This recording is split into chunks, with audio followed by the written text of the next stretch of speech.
أعوذ بالله من الشيطان الرجيم بسم الله الرحمن الرحيم السلام عليكم جميعا ورحمة الله وبركاته. Welcome to the Imam Hussein Islamic Center, and as always it is a privilege and honor and a pleasure to host you here this evening, whether you're here with us in the hall or you've joined us online. Thank you very much for being a part of the program. First of all, a big congratulations to everybody on the wonderful occasion of Eid ul-Adha, which was earlier this week. Could have been one of any 3 days depending on who you are, but that's all right, as long as you celebrated according to your marja and the related fatawa, inshallah. Also, congratulations on the birth anniversary of Imam Hadi alayhi salam, and we offer our congratulations in the form of a salawat to all of the Muslim Ummah and the Holy Prophet of Islam and our 12th Holy Imam. Salawat ala Muhammad wa ali Muhammad.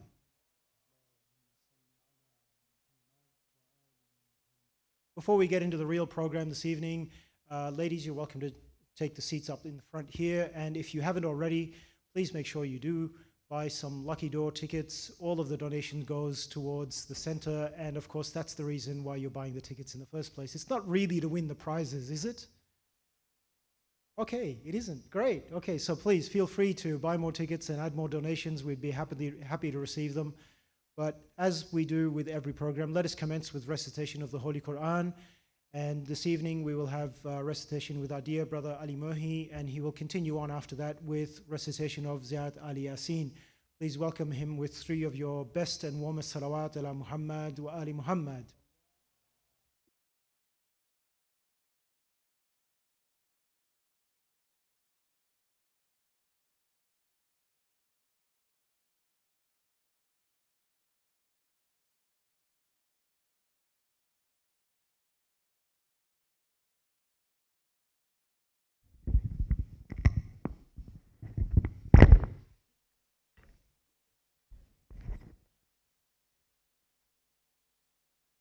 أعوذ بالله من الشيطان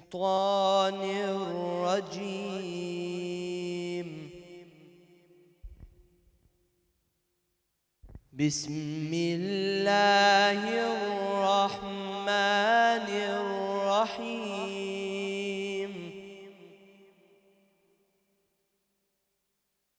فكان عاقبتهما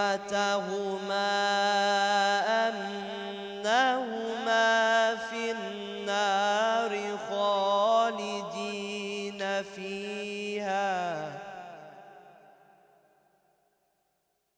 وذلك جزاء الظالمين. يا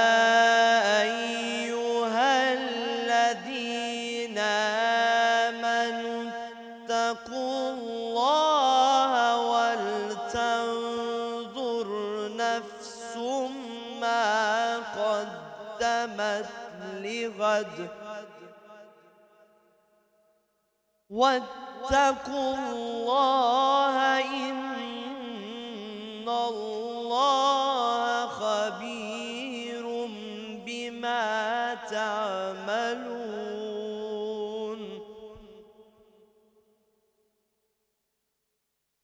ولا تكونوا كالذين نسوا الله فأنساهم أنفسهم أولئك هم الفاسقون.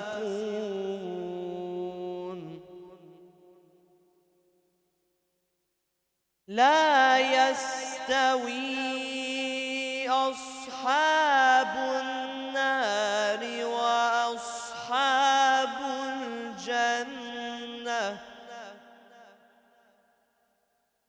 أصحاب الجنة هم الفائزون.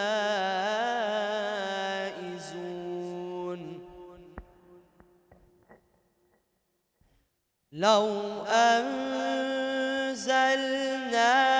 هذا القرآن على جبل لرأيته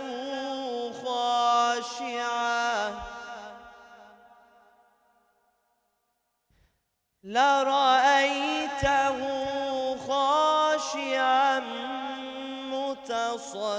متصدعا من خشية الله.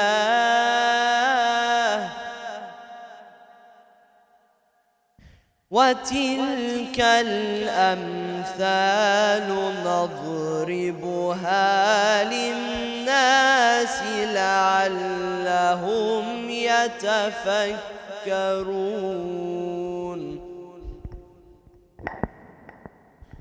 هو الله الذي لا إله إلا هو عالم الغيب والشهادة. هو الرحمن الرحيم.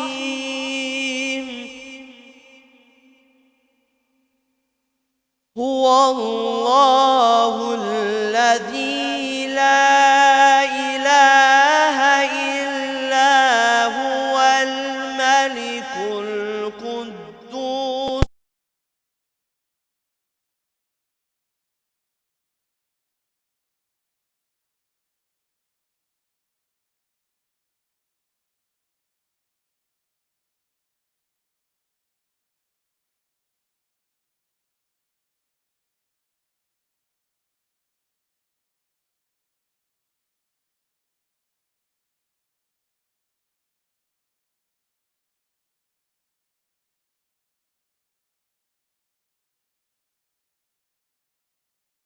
الله الخالق البارئ المصور له الأسماء الحسنى.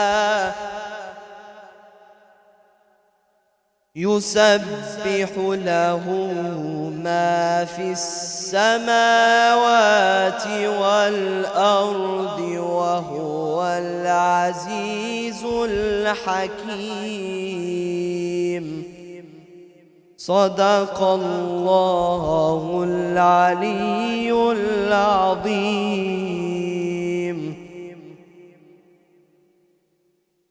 صلى على محمد وآل محمد.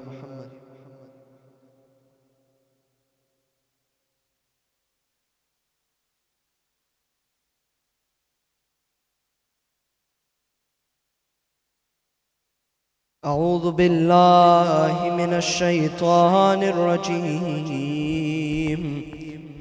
بسم الله الرحمن الرحيم. سلام على آل ياسين. السلام عليك يا داعي الله ورباني آياته. السلام عليك يا باب الله وديعان دينه. السلام عليك يا خليفة الله وناصر حقه. السلام عليك يا حجة الله ودليل إرادته. السلام عليك يا تالي كتاب الله وترجمانه. السلام عليك في آناء ليلك وأطراف نهارك. السلام عليك يا بقية الله في أرضه. السلام عليك يا ميثاق الله الذي أخذه ووكده. السلام عليك يا وعد الله الذي ضمنه. السلام عليك أيها العلم المنصوب والعلم المصبوب والغوث والرحمة الواسعة وعدان غير مكذوب. السلام عليك حين تقوم. السلام عليك حين تقعد. السلام عليك حين تقرأ وتبين. السلام عليك حين تصلي وتقنت. السلام عليك حين تركع وتسجد السلام عليك حين تهلل وتكبر السلام عليك حين تحمد وتستغفر السلام عليك حين تصبح وتمسي السلام عليك في الليل إذا يغشى والنهار إذا تجلى السلام عليك أيها الإمام المامون السلام عليك أيها المقدم المامون السلام عليك بجوامع السلام أشهدك يا مولاي أني أشهد أن لا إله إلا الله وحده لا شريك له وأن محمدًا عبده ورسوله لا حبيب إلا هو وأهله وأشهدك يا مولاي أن علياً أمير المؤمنين حجته والحسن حجته والحسين حجته وعلي بن الحسين حجته ومحمد بن علي حجته وجعفر بن محمد حجته وموسى بن جعفر حجته وعلي بن موسى حجته ومحمد بن علي حجته وعلي بن محمد حجته والحسن بن علي حجته وأشهد أنك حجج الله أنتم الأول والآخر وأن رجعتكم حق لا ريب فيها يوم لا ينفع نفسا إيمانها لم تكن آمنت من قبل أو كسبت في إيمانها خيرا وأن الموت حق وأن ناكرا ونكيرا حق وأشهد أن النشر حق والبعث حق وأن الصراط حق والمرصاد حق والميزان حق والحشر حق والحساب حق والجنة والنار حق والوعد والوعيد بهما حق يا مولاي شقيا من خالفكم وسعيدا من أطاعكم فاشهد على ما أشهدتك عليه وأنا ولي لك بريء من عدوك فالحق ما رضيتموه والباطل ما استختموه والمعروف ما أمرتم به والمنكر ما نهيتم عنه فنفسي مؤمنة بالله وحده لا شريك له وبرسوله وبأمير المؤمنين وبكم يا مولاي أولكم وآخركم ونصرتي معدة لكم ومودتي خالصة لكم آمين آمين صل على محمد وآل محمد.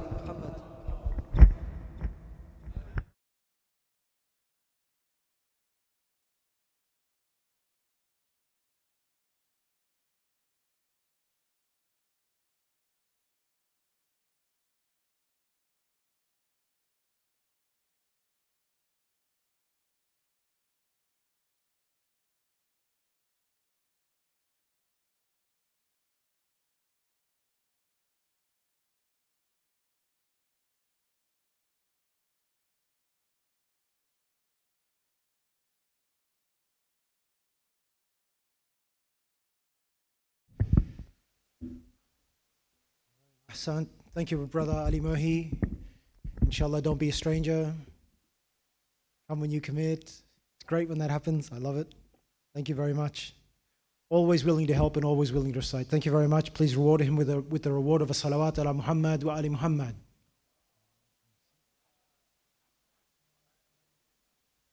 Okay, a quick announcement regarding some upcoming programs and things. As you know, we have Dua Tawasul on Tuesday nights. We have Dua Kumail on Thursday nights, inshallah. every week. With Dua Kumail, we also have tafsir of the Holy Qur'an with our great friend and beloved scholar, Sheikh Mohammed Mehdi. So if you haven't had the chance to take advantage of this program, I strongly recommend it. Anybody who's been coming for that program speaks very highly of it. It is absolutely fantastic, really. It is a great opportunity to connect with the Holy Qur'an and to inshallah bring us closer to Allah subhanahu wa ta'ala, which is really one of the main things that we are created for, is that closeness to Allah subhanahu wa ta'ala, inshallah. Next week, inshallah, we have the celebration for Eid al-Adha on Sunday, the 24th of July, beginning at midday with Dhuhr prayer. So next Sunday, 24th of July, Eid al-Adha, beginning with Dhuhr prayer, lots of fun activities, food, things for the kids, prizes. We'll have a great time. It's been a long, long time since we've had that opportunity to have a weekend program during the day where we get to celebrate and just come together, enjoy each other's company, and enjoy some terrific snacks and food, and just have a great time together. Take advantage of it. I'd love to see everybody there. Please do come. 24th of July, Sunday, from midday onwards, and we will have our great friend, beloved scholar, Sheikh Mohammed Mehdi, giving the speech on that day, and it is always insightful and entertaining when Sheikh speaks. So inshallah we'll have more of that, weekly tafsir, and of course Friday prayer. Every Friday at Dhuhr time, Jummah prayer. Join in for that as well if you can. I was just about to announce it's still school holidays. Kids still have a chance to come, but school holidays are just finished, yeah? You're back to school on Monday. Oh, look at those grumpy faces. You have one more week left.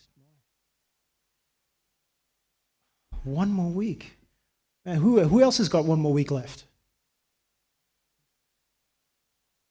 Of course, you're special, yes. Yes. Yeah. Sure, your mum also believes that as well. At this point, can I please ask all kids from age 4 to 13 to head outside and go on upstairs? We have classes for you upstairs. So ages 4 to 13, head upstairs and go on outside, please. We have some classes for you. And you have a question? Yes. I just announced Lucky Door, that if you don't have a ticket, please go and make sure you've got some tickets. Okay, great. So we'll get to Lucky Door at the end of the program. Yeah. So ages 4 to 13, which I believe you fall in that age group. Classes upstairs, please head on out. Boys as well, ages 4 to 13. As of when? Like 3 seconds ago? Okay, I'll leave that up to your dad to sort out. But 4 to 13, we have classes for you. Maybe we can make an exemption for you in this case. I will quiz you afterwards on the content of the lecture, so please be aware. You're lucky it's a very short ride home, otherwise you'd get that quiz in the car as well. So, excellent. Ladies, you are welcome to come and sit in the front here, but I know that everybody likes to be comfortable right at the back of the hall, leaning against the wall. It's very, very comfortable. Good on you. As we're doing some shuffling around here, with 3 of your best, warmest, loudest salawat, please welcome Sheikh Mohammed Mehdi. Salawat ala Muhammad wa ali Muhammad.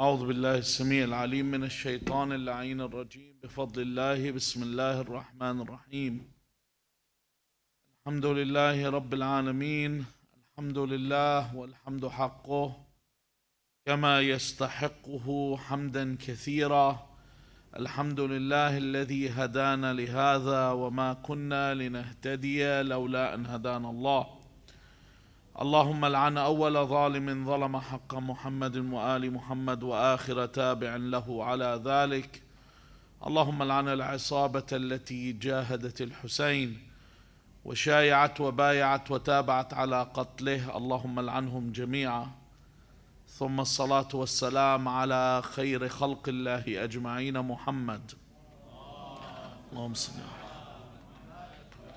وعلى أهل بيته الطيبين الطاهرين واللعنة الدائمة على أعدائهم أجمعين إلى قيام يوم الدين.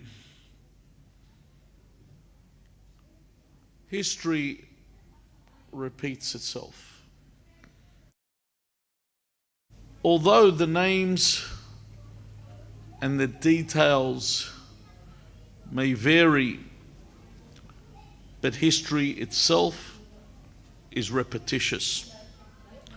And somehow the present and the future and the past intertwine with one another. But humans decide history, and humans are the ones that write history.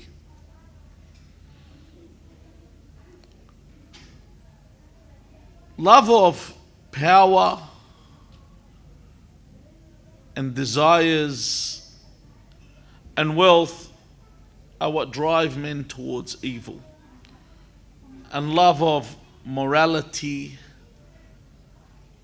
ethics, freedom, and justice are what drive them to good. And based upon this, we have good and evil. We know God created this world to try and to test people. So this is why man is constantly in conflict. A conflict could be within, and conflict could be what surrounds you in the world around you. But ultimately, it begins within.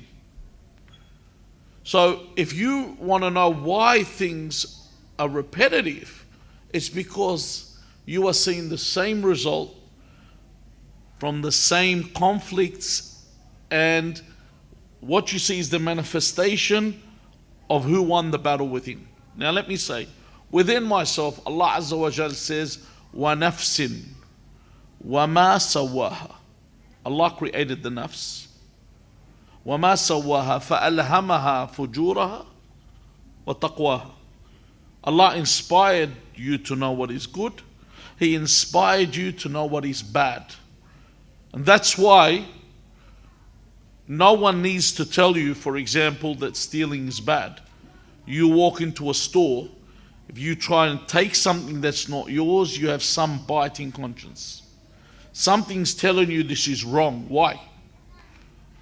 Until you eventually kill it and it becomes absolutely dormant. It doesn't even have, it's ineffective when it deals with you. But initially it's there. What is that? It's there, this bad feeling when you're going to do something bad. And likewise, when I do a good thing, what do I get? I get a good feeling. You know, they say a good deed is its own reward. When you do something good, you feel good. See, because you've been inspired this way. This isn't something that you were nurtured or raised. This is what was inspired to you. You feel it's wrong. You feel I'm doing something that shouldn't be done. And that's why when a child does something wrong, they automatically lie to cover it up. Because they know what they did was wrong. They need to make sure that it's not there right from the very beginning. فَأَلْهَمَهَا فُجُورَهَا وَتَقْوَاهَا قَدْ أَفْلَحَ مَنْ زَكَّاهَا. The one that purifies the soul is successful. وَقَدْ خَابَ مَنْ دَسَّاهَا. The loser is the one that what? Desecrates the soul, contaminates the soul.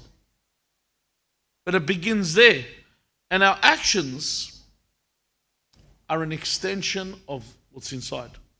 You know, when someone commits a sin, people may ask, how did this happen?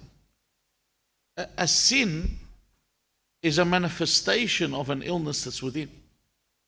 It comes out. It becomes apparent. For example, when someone steals, what is stealing? Sometimes stealing is a manifestation of greed. That I want something someone has, but I don't want to work for it. I don't want to achieve it. I want it because it's entitlement. You know, it's mine. I want to take it. So this illness that I have within My soul manifests into the action that I undertake. But we learn, and that's why the Qur'an, if you look at the Qur'an, a lot of it is full of stories. We learn from stories. And we are people that learn from parables. Someone tells us a story. You could sit there and listen to all like Aesop's fables. And there's a moral to a story. You read them, and you'll read a story like the hare and the tortoise. And you look at the story and the outcome of the story, and there's a lesson to be learned. Or one of my favorites I always liked was the boy who cried wolf. Eventually people aren't going to believe you. So we learn from these stories. But the best stories and the best exemplars that we have to look at, Allah says in the Qur'an, قَدْ كَانَ لَكُمْ فِيهِمْ أُسْوَةٌ حَسَنَةٌ. About the Anbiya, Allah says they are the best example. قَدْ كَانَ لَكُمْ فِي رَسُولِ اللَّهِ أُسْوَةٌ حَسَنَةٌ. That Rasulullah Muhammad sallallahu alayhi wa alihi, sallallahu ala Muhammad wa alihi.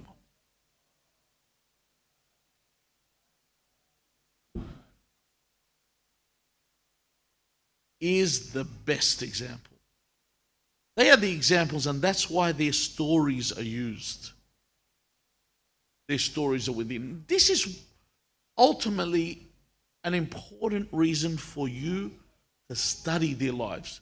So you know how to deal with adversity. You know how to deal with situations. You remember the statement that the Christians make, what would Jesus do? You've heard that before. Someone does something wrong, and they would say, what would Jesus do? Jesus would forgive. And, I used to always respond with, flipping tables and overturning, the markets and kicking people out isn't out of the question. The story with the temple. That's also part of what Jesus did. Sometimes there is a time. There is a time for you to do what? There's a time for you to take action. Not everything's limited to turning the other cheek, as the Christians would say, even though that is incorrect as well. Turning the other cheek is not exactly because there's other meanings. مَنْ ضَرَبَكَ عَلَى الْأَيْمَنِ فَقَدِّمْ لَهُ الْأَيْسَرِ. Whoever hits you on the right side, they say فَقَدِّمْ لَهُ الْأَيْسَرِ, meaning give him your left cheek.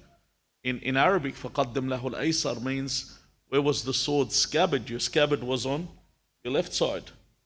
It's not like today everyone holsters like a cowboy. Like, they have the gun on the gun or the weapon used to be on this side. It was easier to draw it out because the sword was long. Imagine doing it here. The sword wouldn't even come out of the scabbard. You'd probably be carved up while you're trying to lift it. So it was on your left side. فَمَنْ ضَرَبَكَ عَلَى الْأَيْمَنِ فَقَدِّمْ لَهُ الْأَيْسَرِ was another meaning to do. I'm not saying that's the actual meaning.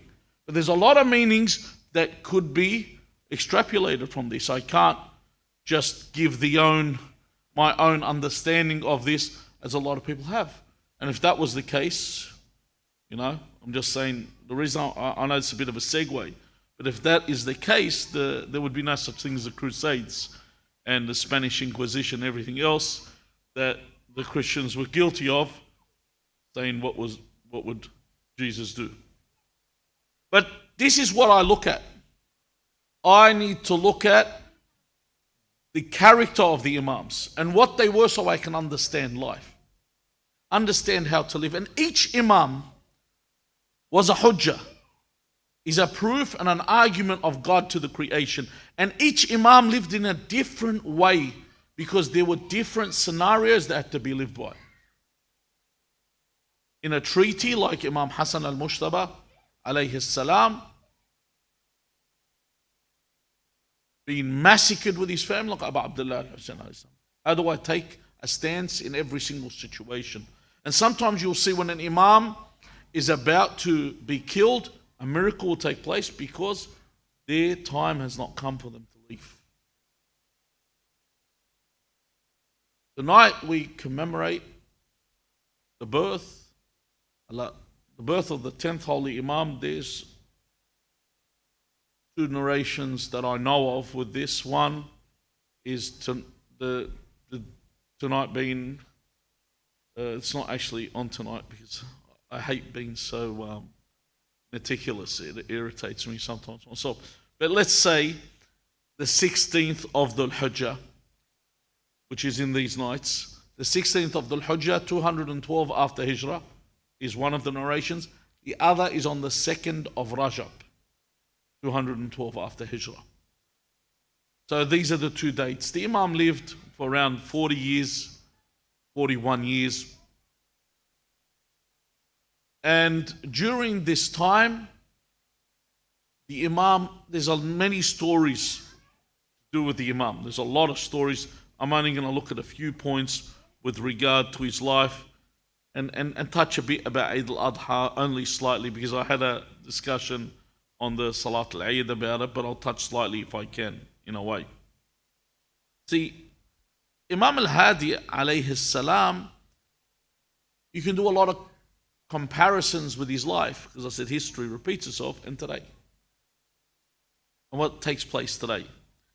See, Banu al-Abbas attempted to decrease the value of the Imam and what the worth of the Imam is. And you find this today. There are a lot of people that get up. There's a lot of pros out there that want to give their opinion, and they decrease the value of the Imam. They go, Rajul, mithlna mithlu. He's a human like me and like you. You know? But when you ask them about their favorite sportsman, they'll tell you he's a god. You know, but when it comes to the Imam, they'll bring him down as much as they can. Just another person. And at that time, this is what Banu al-Abbas would do.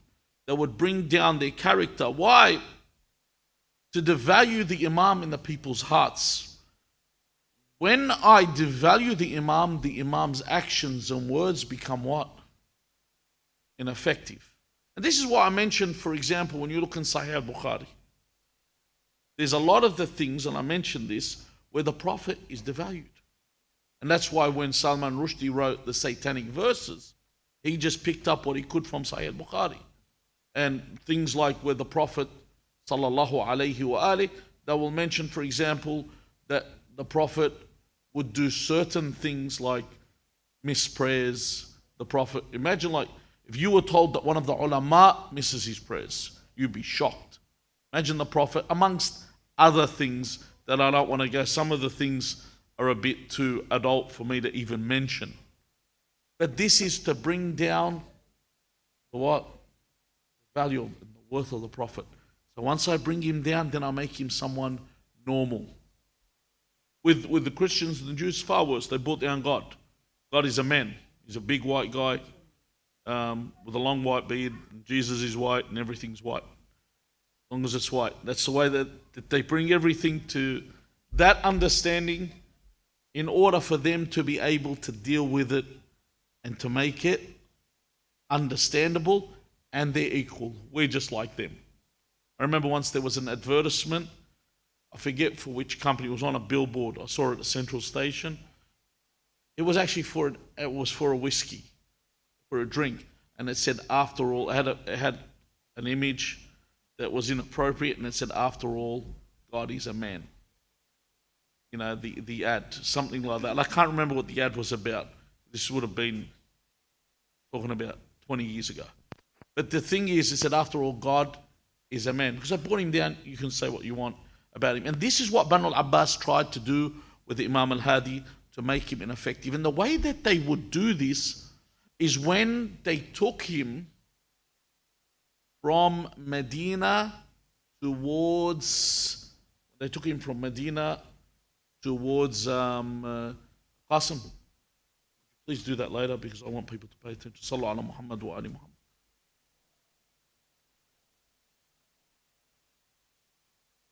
So what they wanted to do is, when they brought him towards, to make the people realize that he's someone that's not good. Because they were always in fear of the Imams rising against them. Because the Imams weren't like people assume. You know, a lot of people think the Imam was someone that sat at home, put a seatbelt on and just sat there and waited for the reappearance of the Imam. It's not what would happen. If the Imam was like that, the tyrants wouldn't kill them. They wouldn't bother with them. But the Imams were effectively working against them. If the Imam was able to topple the Caliph, he would. There would be an opportunity, they would do this. So they would put their spies on the Imam to make sure that the Imam stays put. Now, one of the ways is to defame people, to put them down completely. You see this when you're watching elections. Whoever Murdoch and his ilk decide to defame, they'll do that in every newspaper and every television station until the people have enough and don't care what's written in the media and they vote against this person. But in this case, they would bring them down as much as they could. One of the things that they would do with the Imam is when they brought the Imam from Medina to Samarra, they would put him in one place was called Khan al-Sa'aliq, which is like a den of thieves. It's like a place where all bad guys hang out. And they put him there so that they could humiliate the Imam. They take him from place to place like this to begin with his character. And they would stir up their lackeys and pay them to badmouth the Imam. In one case, the Imam was attending a congregation. And this congregation had all types in it. Had followers of Banu al-Abbas, had followers of Ahl al-Bayt, it had soldiers, had all types. Some of the soldiers that were sitting in a group said that if he walks in, because they said Imam al-Hadi is coming, La nartajil, they said we will not. Irtajil he could mean one of three things. It could mean either, when irtajil means to go back onto your feet, could be either we will not dismount our horses, which because the congregation will assume that's not the case, or it could mean that we will stand up, or it could mean that we will make way for him. You know, it's probably the second or the third definition. So while they were saying this, a man behind them said that you will, let's say it's stand up, you will stand up whether you like it or not. They said, we will not. By God, we won't. He said, we will see. See, this shows you what type of people they were. There were people that were there to make certain, in a way, that we will not respect this person. When the Imam walked in, see the aura of the Imam upon entry, they stood up. When his entry, that whether you like it or not, you have to give that respect. It's like when you talk about Imam Ali ibn al-Hussein, Zayn al-Abidin alayhi salam, Abdul Malik ibn Marwan wanted to get to Hajj al-Aswad. You know, when we go for that struggle to get there, and anyone can get there, it's like you're lucky. You know, it's like you almost got a golden ticket somewhere just to make it towards Hajj al-Aswad. When Imam Ali ibn al-Hussein came, the people moved out of the way from his aura. They were overtaken by his aura, and he was able to get to Hajj al-Aswad. These narrations aren't narrated only by our school of thought, but other school of thoughts. So Imam Ali al-Hadi, when he walked in, these people stood up. But this was one of the attempts in order to demean the Imam. Another thing Banu al-Abbas worked upon was they brought new styles of thinkers to contaminate the people's thought. Like today. You take a look today, everywhere. Anyone that's got a voice opens their own TV station, starts to say all kinds of weird and wacky things. Before, not anyone was given a voice. Now, everyone can talk. Before, it was selective as to whose voice was spread. Now, anyone gets support, and they look for someone that they search for people that seek fame. I remember one person once told me he wanted to study religion. One of the things I do when someone else tells me I want to study, I ask them, what's your purpose? Why do you want to become a Rajul Din?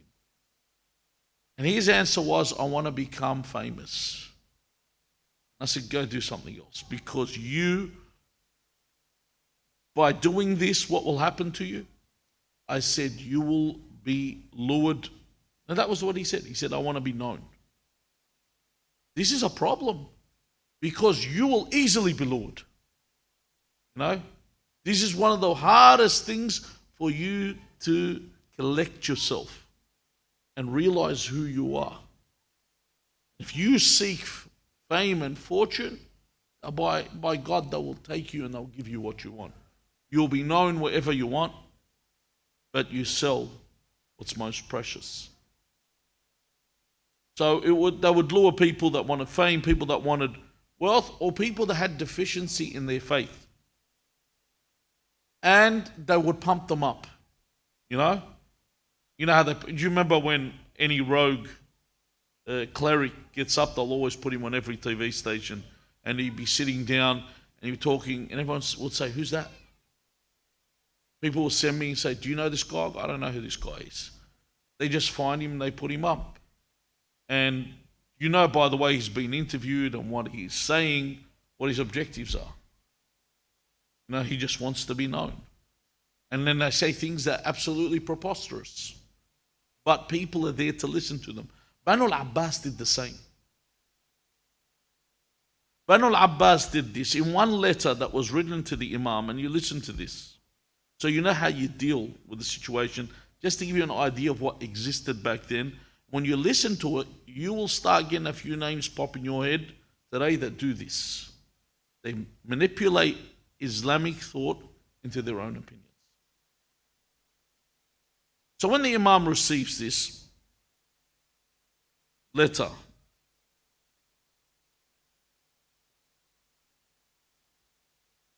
firstly, before I go, this is the letter that the Imam sends, sorry. The first one is a letter the Imam sends. He says to his followers, Bismillah ar-Rahman ar-Rahim. This was with regard to an opinion, or one of the opinions that came out back then, which is a prominent opinion. Back then there was two types of people of Ahl Sunnah. There was the Mu'tazili, who believed in the Qur'an being a creation of God. They no longer exist. They're basically extinct with the dodo. And whatever's left now believe that the Qur'an is what? Qadim. What does Qadim mean? That the Qur'an has no beginning, no end. It has the same perpetuity that Allah Azza wa Jal has. Everlasting. So let's go with this.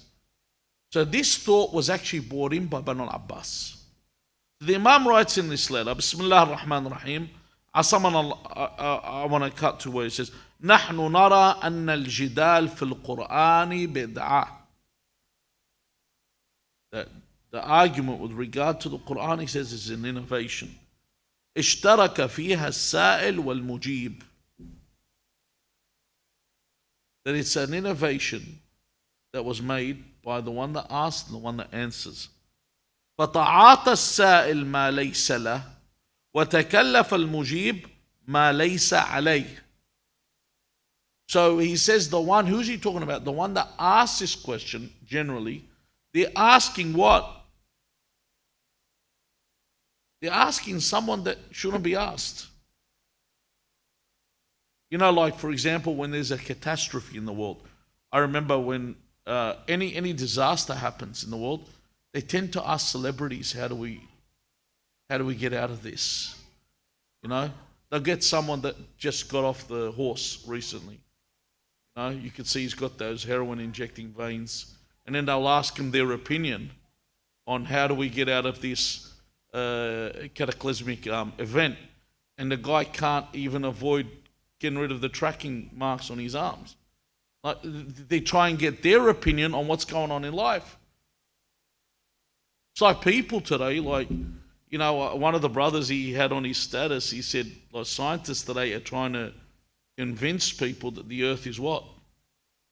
It's very cool. People actually, I sat with someone and he was talking about how the earth is flat. I said, I want to live in this world that believes the earth is flat. Because he showed me his diagram, it looked so fun. And I was listening to it, and I was thinking, wow. Who was it? I think, was it Copernicus or Galileo? Probably Copernicus. I can't remember. It's probably, rolling in their grave at this thought. But the thing is, that's the world we live in today. That people start Googling everything. They got an opinion, they Google it. That's it. And they got the answer for whatever they have. Or fatwa shopping. People will call you and ask you a question. You respond, he goes, but this sheikh said that. And I said, what, you're looking for which one suits you? What answer suits you? Maybe the sheikh you asked gave you opinion of this marja. This sheikh asked you opinion of that marja. What are you searching for? You want a response, say whose response it is, and they'll give you that response. So firstly, he says the one asking is not asking. He's asking what he shouldn't be asking. And the one responding is responding something that is not his duty to do. You know? It's like talking, it's like talking to an engineer about quantum physics. They could in some way. No, let's go something else. It's like, talking to a physicist about marine biology.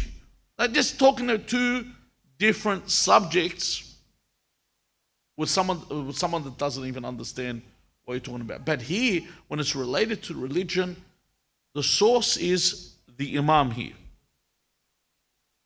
It's like, you remember that meme that was going around where it's got the guy on the keyboard? Because yesterday I was an expert on vaccines. Today I'm going to be an expert on war, because the Ukraine and Russian war had just started.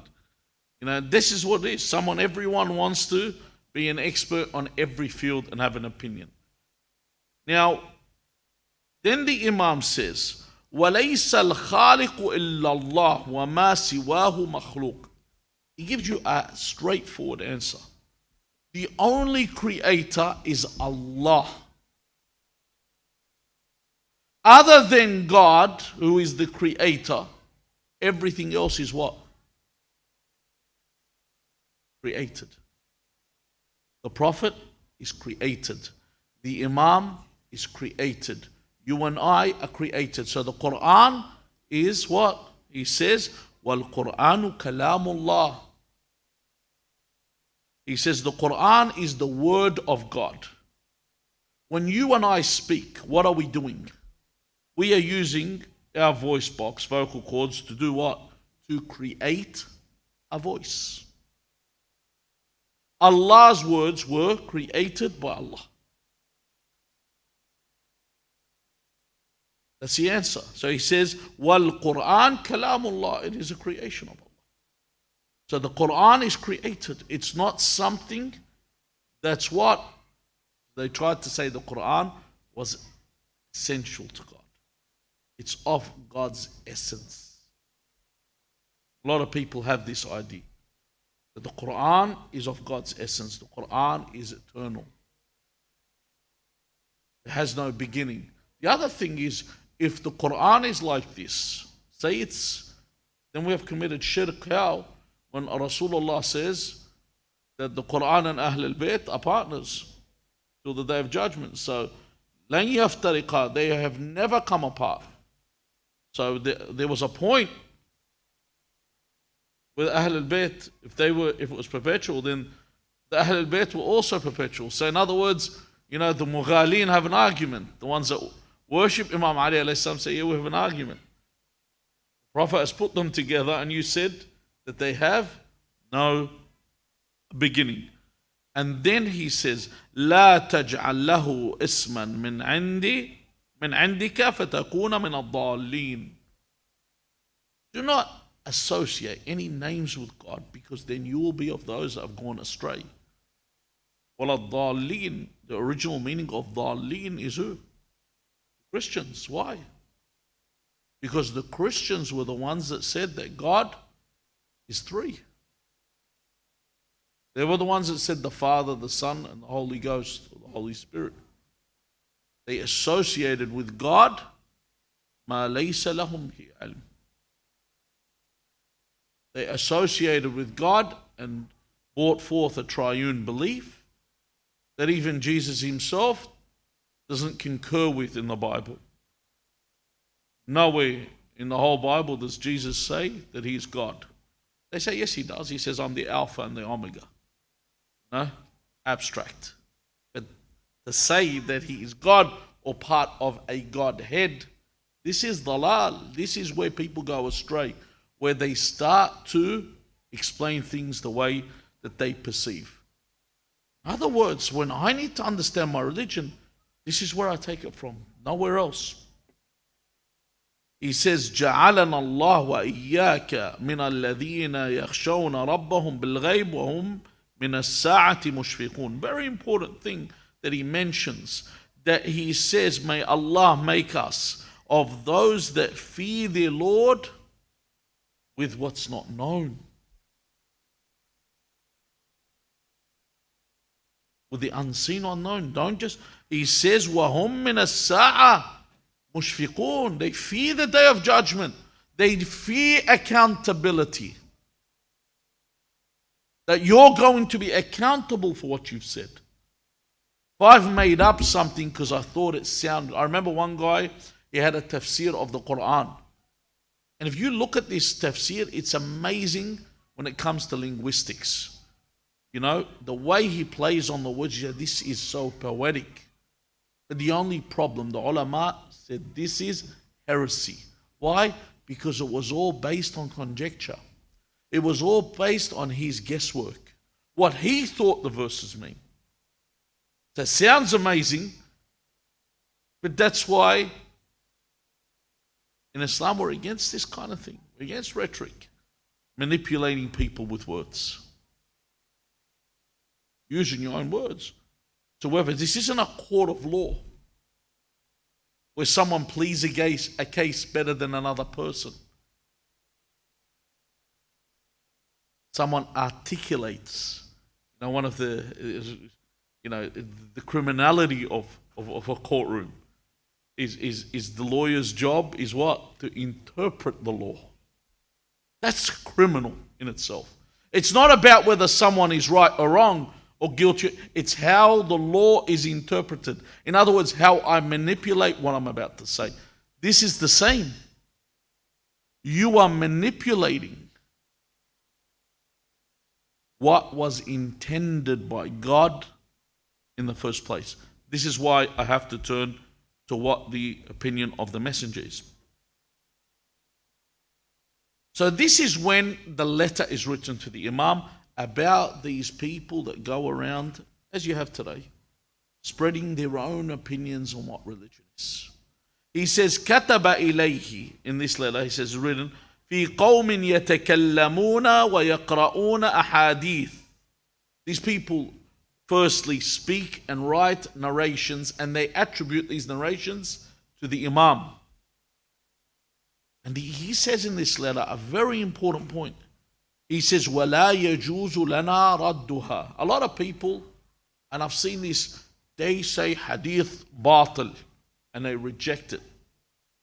When you read any hadith that you do not comprehend, or you do not see fit, Imam says, رُدُّهُ إِلَيْنَا. I don't understand this hadith. I say, maybe I did not understand what the Imam is saying. See, what people sit there and they start looking, what's the sanad, what's this? You don't understand. These are all different methods that our fuqaha use for extrapolating law in order for them to be able to get law from the source. Other than that, they're not in the field of scratching off a hadith. They put it aside. If I don't understand it, it's theirs. So this man is hearing a hadith that he knows these people are saying, قال, because the Imam was called Abu al-Hasan, Imam al-Hadi.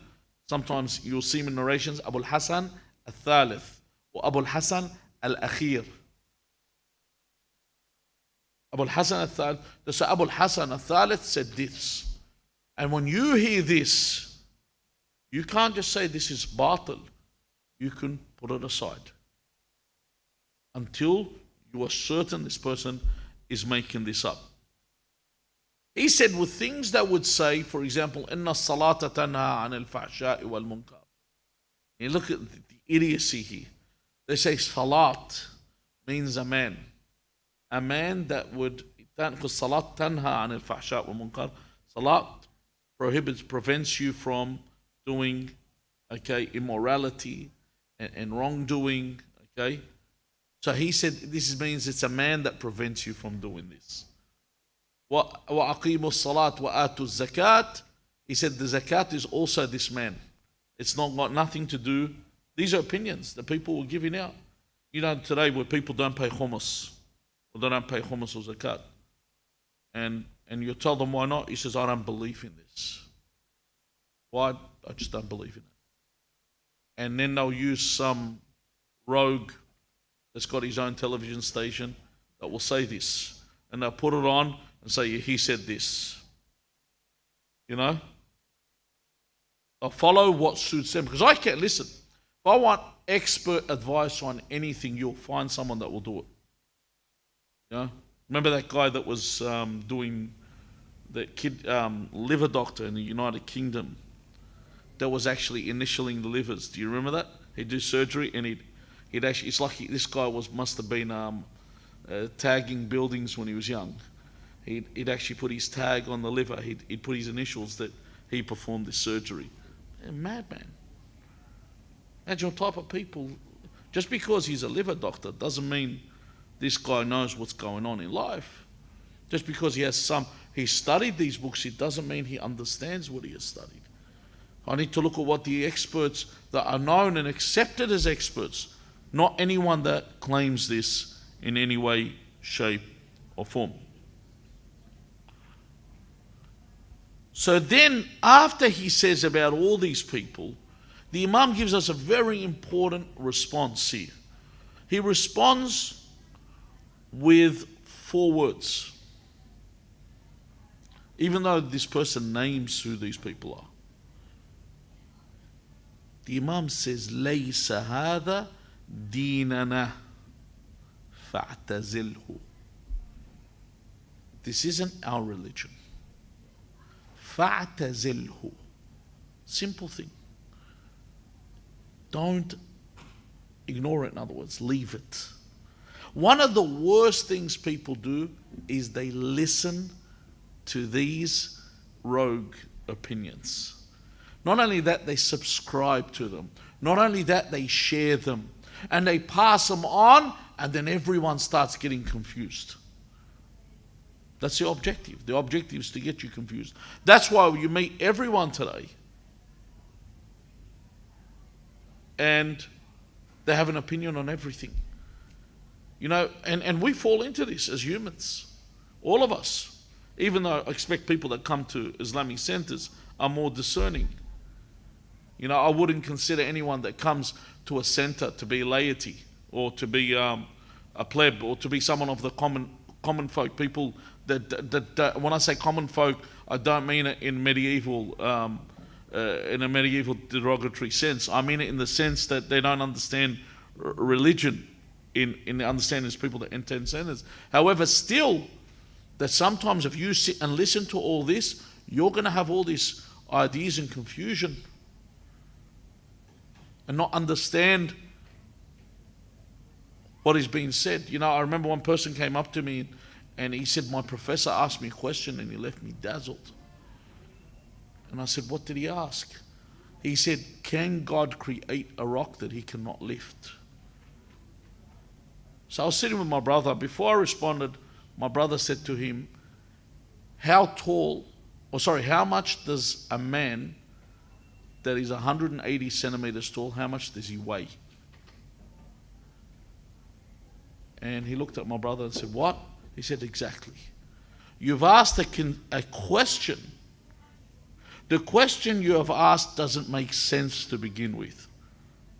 Because their understanding of God is a man. So God's creating a rock. God is sitting there probably with his hammer and he's on his anvil and he's working away to create a rock. No. Everything in existence is what? To exist. It is subsisting and existing by God. If it isn't for God, they don't exist. To begin with. But that's where people fail to understand that the question that they could ask you, just like the question people always ask, they go, why doesn't it mention Why aren't the 12 Imams mentioned in the Qur'an?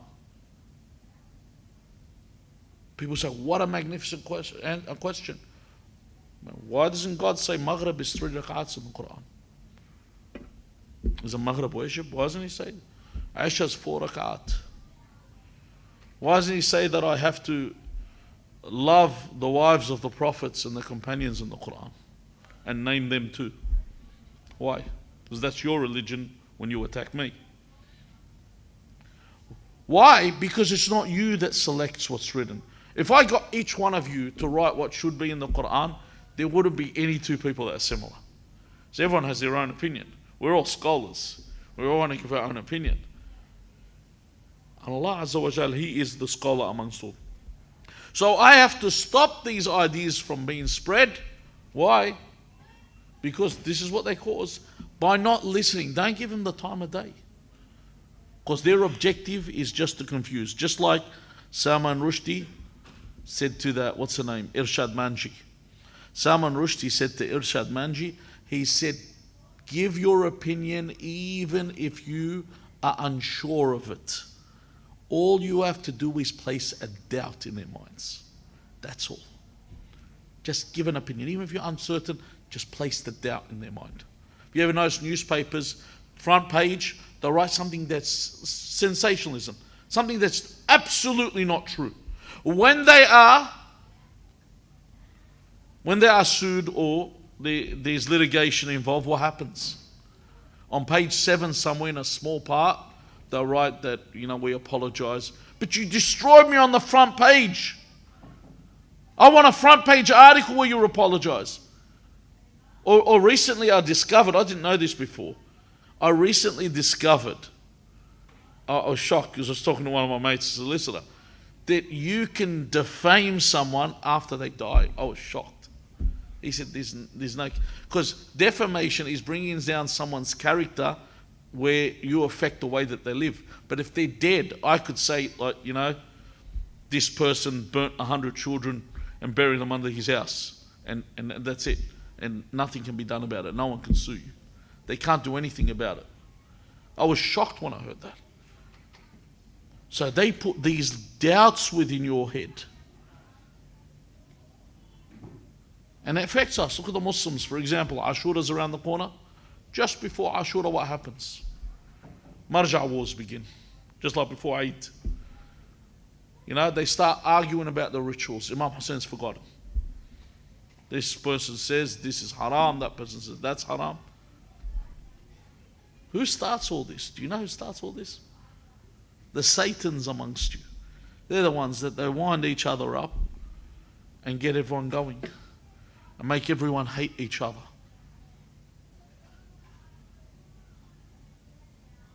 That's what causes a confusion amongst the people. Am I over my time?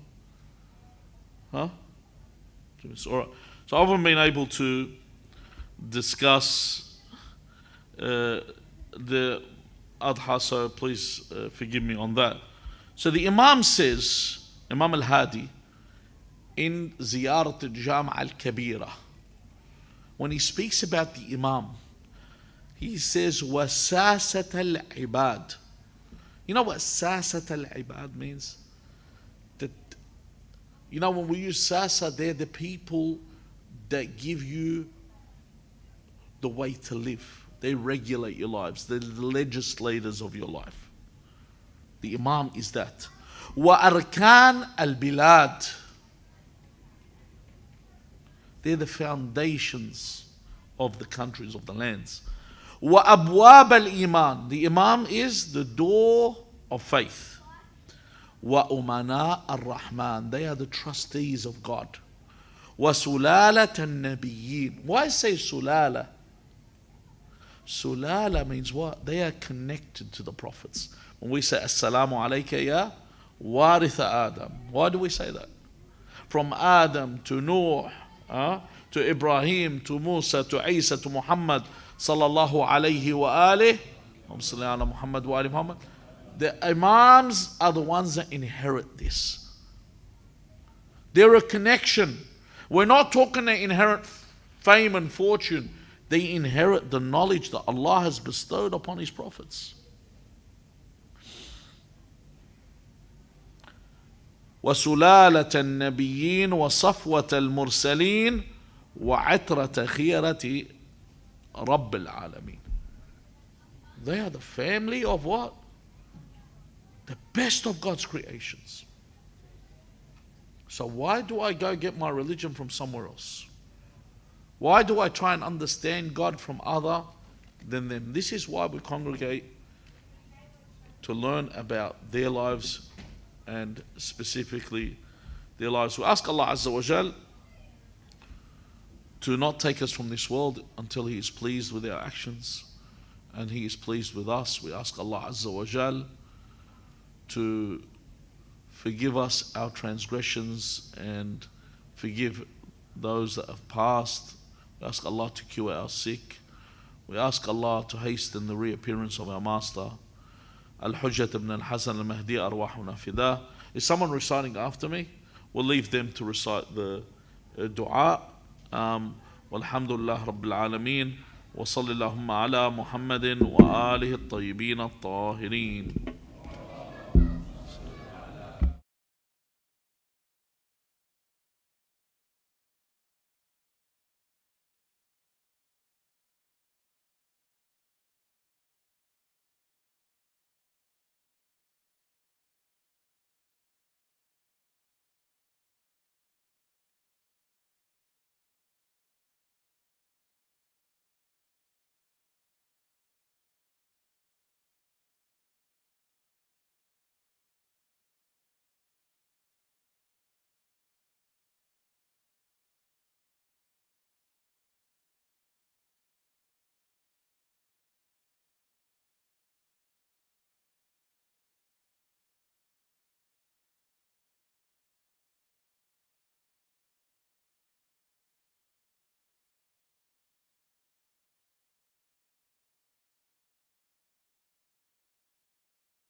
Ahsan Shaykhana, thank you very much for your fantastic speech and words of wisdom. It's terrific to have that insight on Imam Hadi, and inshallah we always aim to emulate the prophets and the imams, and inshallah with what you've said, that brings us a little bit closer to being able to do that in the best way possible.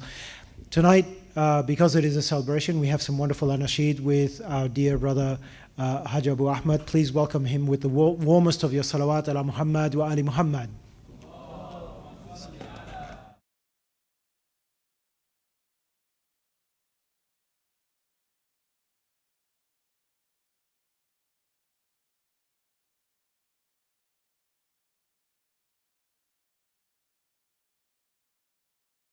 على محمد وآل محمد. اللهم صل على محمد وآل. بسم الله الرحمن الرحيم.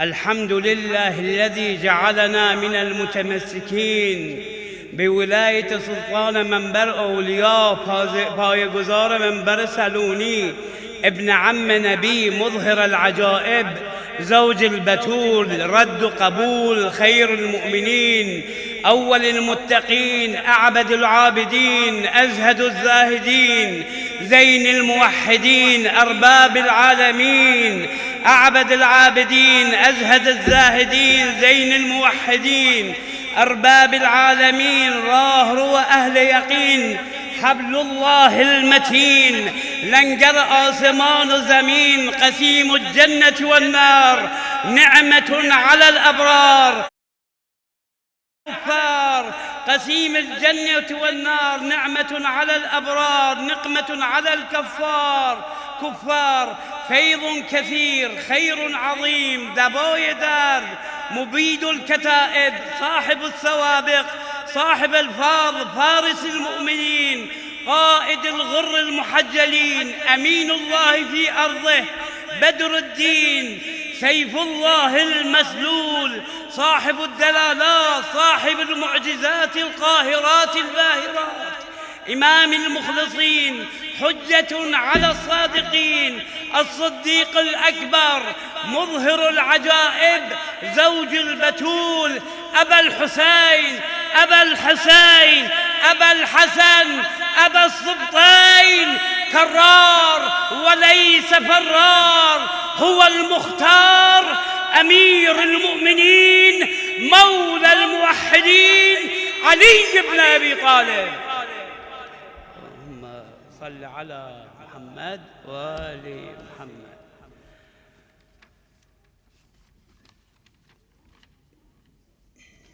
ماذا أقول ماذا أقول ماذا أقول بشأنه وجلاله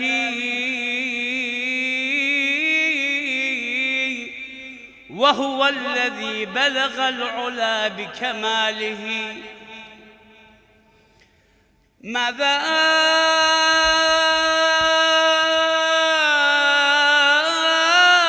أقول بشأنه وجلاله وهو الذي بلغ العلا بكماله.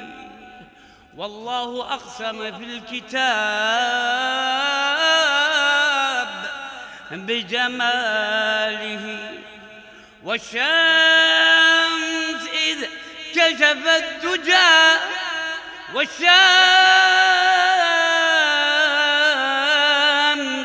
إذ كشفت دجى بجماله وبوصفه الخلق العظيم ولم يكن عجبا فقد حسنت جميع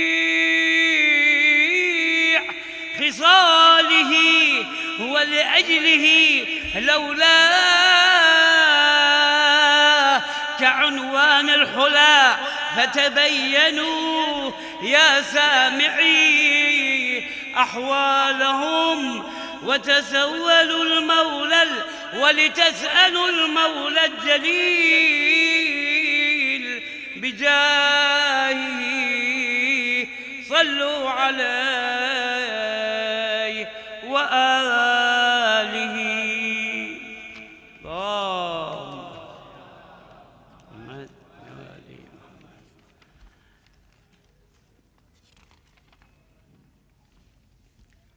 بیا که لاله بذاریم زیر پای بهشت که از مسیر ترابد رسد هوای بهار.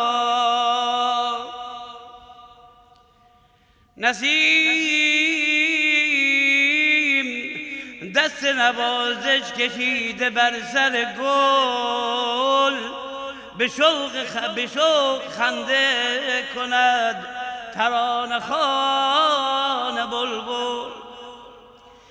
فضا به ذکر گل ناب نور لبریز است نشاط سبزه و بغاق چمن طرب خیز است. زمین به سینه خود شور عاشقی دارد ز آسمان و زمین ز آسمان مدینه شهاب میبارد. میان بیت ولایت چه شور و غوغاست امشب تبسم گل زهرا عجب تماشا دارد امشب. به چشم سید و سجاد آمده حق شده ظاهر که آمده است به دنیا محمد الباقر صلوات.